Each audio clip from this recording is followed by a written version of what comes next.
Hello, I'm Amber. And I'm Neha. We are parents of gifted child who is on autism spectrum. Through our YouTube channel, we want to help parents with children on the autism spectrum, learn more about it and avoid myths related to autism as well. All our content is well researched, but remember, every child is unique and there is no way that this video replaces any kind of professional medical advice or intervention. If you find this video helpful, please share it with parents you may know whose children may be on the autism spectrum. We will be posting new content every Sunday at 8 p.m. IST, Indian Standard Time. Now, pediatrician is a medical practitioner specializing in children and their diseases. These are the doctors we visit very frequently when a child is small for vaccinations or any kind of, if the child is not feeling well, has cough, cold or fever. So these are doctors we visit very frequently. Now, over a period of time, we get used to a pediatrician and it often never strikes us that they may have their own set of limitations. So, yes, a lot of pediatricians might be able to spot red flags, certain things we've talked about in our videos. Red flags are those milestones that the children are not able to achieve. We generally categorize our children into certain, we want them to develop at a certain age in a certain way. We see them generally in other children as well, but not in the neurodiverse children or the kids on the spectrum. So when we visit our pediatricians, they can spot a few red flags. We've not been able to do that with our doctors. So it's not necessary you are also able to do that with your pediatrician is able to spot it out exactly that your child has autism or he has some delayed milestones. We all have certain recommendations like, just give him some time, he will talk. Just wait for it, a little bit of that. In our case, our doctor could not spot out the autism. We were also at fault because we generally go to a doctor, to a pediatrician only to get the vaccinations done or as we've already talked about it earlier, that we go for cough or cold because we are new parents, we want to know a little bit about it, how to go about it, how to handle a fever. So we go to them.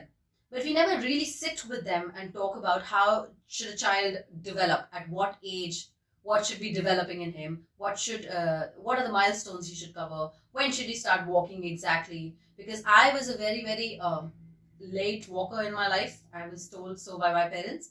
So I always thought my child would walk. Eventually, obviously, he'll take a little more time and it'll happen. So when we were with our doctors, we never really asked them. We never really chit-chatted with them. In fact, maybe they also don't have that kind of time to encourage the patient to talk about these things about the child. So in our case, I think we had both things, and we also did change our pediatrician a couple of times because what is more convenient, that is what we look at first. Our convenience. How far is the doctor? Is he around our house or not? Is he going to give us that kind of time?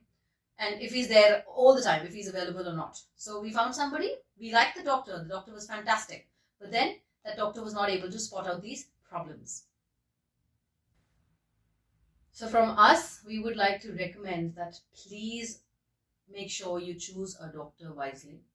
You choose somebody who has that kind of time to devote to your child and to at least talk about your child's developments, maybe monthly or after every 2 months, to find out what is happening and is the child developing the way we think is the norm.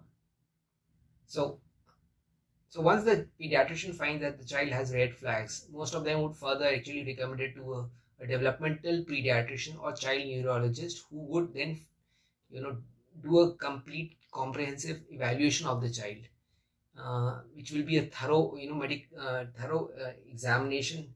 They will have a list of questions in front of them, and they will expect the parents to, they will ask the parents questions, and it will be a very, very detailed, comprehensive analysis that the developmental pediatrician or the neurologist will do for the child. Now, it is very important to note that when you go for such evaluations, what happens is most of the time, it's not necessary that the parents are the people who are spending the most of the time with the child. For example, in my case, I was working and my job involved, leaving early in the morning and coming late in the night. So I was not actually able to spend a lot of time with my child. So a lot of questions that when the developmental pediatrician or the neurologist was asking me, I didn't have the answers to them. So in my case, my wife was always, since my wife was always there with the child, and then the next best person who was spent a lot of time with my child was my father. So we took my father also, for the assessment. And when the assessment was actually going on, then we were asking a lot of questions. I was glad that he also came along, because I couldn't actually answer a lot of questions which he otherwise, was able to spot in my child. So whenever you go for such evaluations, we will recommend take people. It could be the grandparents, it could be the nanny of the child, or anybody else who spends the most amount of child time with the child. And of course, the mother, since she is always there, so and knows the child the best. So I think maybe even when we put the children into schools, so we don't realize our children have these red flags. So even teachers, for that matter, who spot these things in school, because they see so many children over the span or the time the child is spending in the school. So teachers are also very, very good, let's say, those people who you really should look up to for these things, because they are the ones who tell you what the child is able to do in school or what is he unable to do. So along with your pediatricians, you need to work with your teachers, you need to work with often what happens is, in our case, for example, a very close friend who used to again had a child with autism. He actually spotted our child, and he saw certain red flags which he had actually seen in case of his child. So he actually approached us and told us that your child may have certain red flags and you should show it to a developmental pediatrician or a child neurologist. And so that also helps, so you should be open. The most important thing is you should be open. Generally, when people tend to tell you that your child may have certain red flags, we tend to avoid it, or we try to stay away from those people. But that is not should be the case. It is important to note that autism is a complex condition, and making a definite diagnosis may require input from multiple specialists and may take several visits. So please visit somebody who's a specialized person in this. There are many people available around. There are many good doctors. Go with the recommendations, but try for yourself. Go with your gut feeling as well. However, early intervention and diagnosis can make a significant difference in a child's development and outcomes. So make sure you never ignore that.